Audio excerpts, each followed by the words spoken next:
Hi everyone, I'm Mira from KGI. Just to quickly touch on an announcement from ECB last week.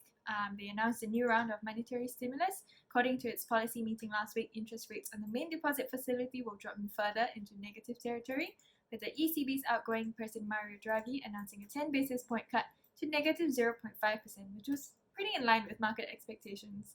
What's more interesting here though is the decision to relaunch its massive quantitative easing program, or QE for short. The asset purchase program will be restarted on the 1st of November and will entail 20 billion euros per month of net asset purchases for as long as it deems necessary. This will mark the second round of QE from the ECB, the first coming 4 years ago, and will be Mario Draghi's last meeting before the new President Christine Lagarde takes over. Now let's talk about some precious metals. We see an attractive investment opportunity now, where we expect more potential upside even after gold prices have gained 16% this year. Gold has historically performed well during recessionary periods, returning an average of about 12%, and we think it will do similarly well in the coming months.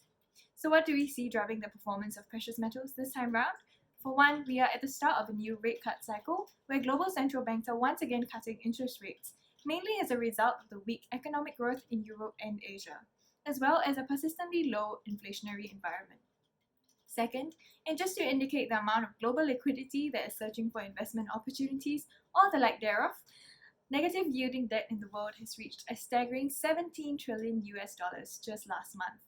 Assuming gold prices increase $50 per ounce for every 25 basis point cut in the Fed funds rate, we are expecting gold prices to reach at least $1,600 per ounce by the end of this year. Silver, on the other hand, has been lagging behind gold. The gold to silver ratio surged to a high of about 90 in July, which is significantly higher than its 10-year average of 68. Therefore, if history is any guide, we can expect the ratio between gold and silver to return to its historical averages and for silver to trade above $20 per ounce by the end of this year. So that wraps it up for me today. If you'd like to find out more about our views on gold and silver, check out the report we published last week. I'll try to link it in a card somewhere up here. Otherwise, check it out in the description box below. Thanks and have a good Monday.